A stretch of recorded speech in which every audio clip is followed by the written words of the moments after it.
नमस्कार दोस्तों, स्वागत है आपका आपके अपने यूट्यूब चैनल जी के ज्ञान विद मस्तान में। दोस्तों, निरंतरता ही लक्ष्य को प्राप्त कराती है।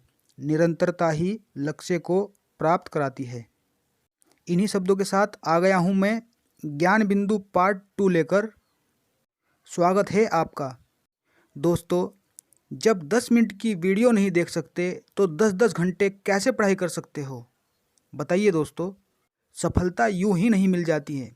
सफलता यूं ही नहीं मिल जाती है। इसके लिए बहुत ही संघर्ष करना पड़ता है, बहुत ही तपस्या करनी पड़ती है। कह देने से मात्र सफलता नहीं मिलती। मेहनत तो सभी करते हैं, मगर मंजिल को पाने के लिए तपस्या, कठिन संघर्ष कोई कोई ही करते हैं, और जो करते हैं वो सफल हो ही जाते हैं। इसमें कोई भी दो राय नहीं है। मैं तो बस इतना जानता हूँ कि कठिन संघर्ष के बाद जब मैं सफल हो सकता हूँ तो कोई भी सफल हो सकता है। तो दोस्तों, जिसने संघर्ष किया है वह सफल हुआ है, इसलिए संघर्ष करिए और सफल हो जाइए। चलते हैं दोस्तों क्वेश्चंस की तरफ। हिमाचल प्रदेश में चिनाब नदी किस नाम से जानी जाती है? आंसर बताइएगा दोस्तों।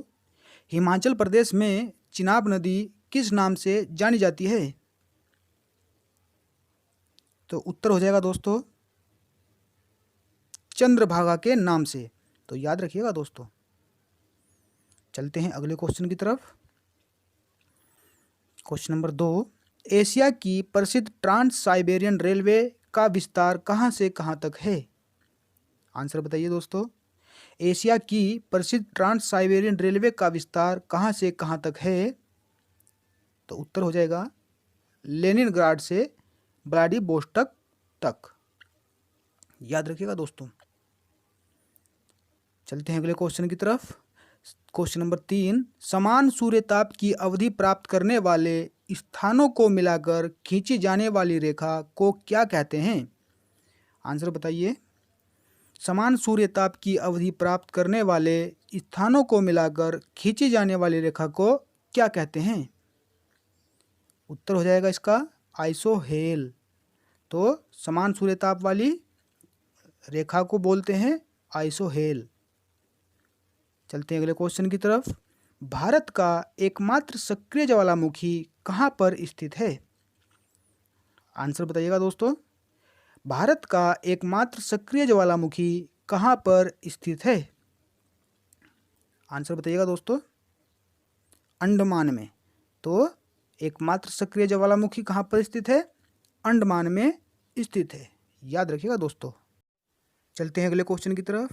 Question number 5, Ganga Brahmaputra delta के ज्वारीय वनों को क्या कहा जाता है? आंसर बताइएगा दोस्तों। गंगा ब्रह्मपुत्र डेल्टा के ज्वारीय वनों को क्या कहा जाता है? तो आंसर हो जाएगा सुंदरवन।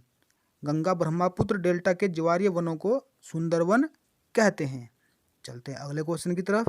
क्वेश्चन नंबर 6, मिट्टी की अम्लीयता या क्षारीयता का मापन हाइड्रोजन आयन के आधार पर किया जाता है, जिसे कहते हैं। आंसर बताइएगा दोस्तों। मिट्टी की अम्लीयता या क्षारीयता का मापन हाइड्रोजन आयन के आधार पर किया जाता है, जिसे कहते हैं। आंसर बताइएगा दोस्तों पीएच मान। तो याद रखिएगा दोस्तों। चलते हैं अगले क्वेश्चन की तरफ। क्वेश्चन नंबर 7, 30 डिग्री से 40 डिग्री अक्षांश के मध्य दोनों गोलार्धों में उच्च दाब का क्षेत्र क्या कहलाता है? आंसर बताइएगा दोस्तों। 30 डिग्री से 40 डिग्री अक्षांश के मध्य दोनों गोलार्धों में उच्च दाब का क्षेत्र क्या कहलाता है? तो आंसर हो जाएगा अश्व अक्षांश। याद रखिएगा दोस्तों।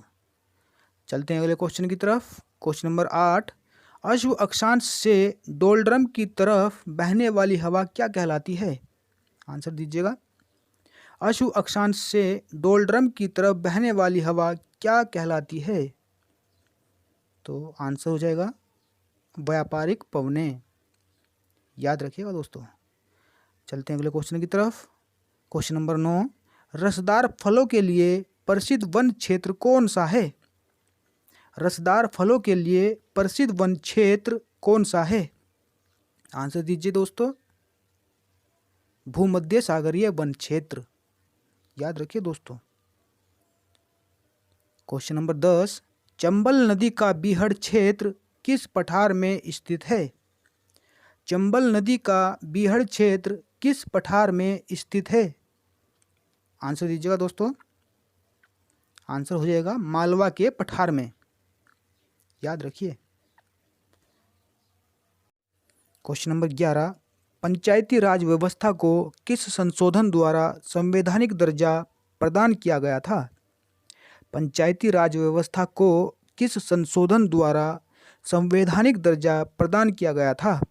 आंसर बताइएगा दोस्तों। 73वां संविधान संशोधन द्वारा, याद रखिएगा दोस्तों।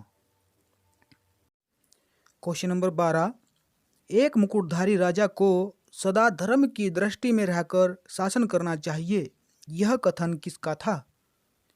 एक मुकुटधारी राजा को सदा धर्म की दृष्टि में रहकर शासन करना चाहिए, यह कथन किसका था? आंसर बताइएगा दोस्तों। कृष्णदेव राय का, तो याद रखिएगा दोस्तों। चलते हैं अगले क्वेश्चन की तरफ।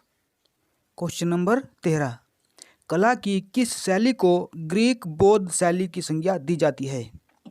कला की किस शैली को ग्रीक बौद्ध शैली की संज्ञा दी जाती है? तो आंसर होगा गांधार शैली को, याद रखिएगा दोस्तों। क्वेश्चन नंबर 14, ऋग्वेद में सर्वाधिक सूक्त किस दो देवों को संबोधित हैं? ऋग्वेद में सर्वाधिक सूक्त किस दो देवों को संबोधित हैं? तो आंसर हो जाएगा दोस्तों इंद्र व अग्नि, इंद्र व अग्नि। क्वेश्चन नंबर 15, बाल गंगाधर तिलक को सार्वजनिक रूप से लोकमान्य की उपाधि किस आंदोलन के समय सम्मानित किया गया था? बाल गंगाधर तिलक को सार्वजनिक रूप से लोकमान्य की उपाधि से किस आंदोलन के समय सम्मानित किया गया था? तो राइट आंसर हो जाएगा दोस्तों इसका होम रूल आंदोलन के समय, होम रूल आंदोलन के समय। क्वेश्चन नंबर 16, भारतीय इतिहास में दिल्ली सल्तनत पर 1206 से 1290 ईस्वी तक शासन करने वाले शासकों के वंश को क्या कहा जाता था? भारतीय इतिहास में दिल्ली सल्तनत पर 1206 से 1290 ईस्वी तक शासन करने वाले शासकों के वंश को क्या कहा जाता था? बताइए दोस्तों। गुलाम वंश या दास वंश? गुलाम वंश या दास वंश कहा जाता था। क्वेश्चन नंबर 17, सांसारिक दुखों से मुक्ति हेतु बुद्ध ने किस मार्ग की बात कही? सांसारिक दुखों से मुक्ति हेतु बुद्ध ने किस मार्ग की बात कही? बताइए दोस्तों। उत्तर हो जाएगा अष्टांगी मार्ग, अष्टांगी मार्ग। क्वेश्चन नंबर 18, लंदन में जनरल डायर को गोली किस क्रांतिकारी ने मारी थी? लंदन में जनरल डायर को गोली किस क्रांतिकारी ने मारी थी? बताइए दोस्तों। आंसर हो जाएगा उधम सिंह ने, उधम सिंह जी ने मारी थी जनरल डायर को गोली। Question number 19, glimpses of the world history के रचयिता कौन हैं? Glimpses of the world history के रचयिता कौन हैं? बताइए दोस्तों। उत्तर हो जाएगा जवाहरलाल नेहरू, जवाहरलाल नेहरू ने लिखी थी यह पुस्तक। क्वेश्चन नंबर 20, 1905 ईस्वी में बंगाल का विभाजन किसके द्वारा हुआ था? 1905 में बंगाल का विभाजन किसके द्वारा हुआ था? बताइए दोस्तों। आंसर हो जाएगा लॉर्ड कर्जन के द्वारा, याद रखिएगा दोस्तों। वीडियो में अंत तक बने रहने के लिए धन्यवाद दोस्तों। अगर वीडियो अच्छा लगा तो वीडियो को लाइक और शेयर और कमेंट जरूर करें और चैनल को सब्सक्राइब भी जरूर कर लें। धन्यवाद दोस्तों। मिलते हैं अगली वीडियो में नए क्वेश्चन के साथ। तब तक के लिए नमस्कार।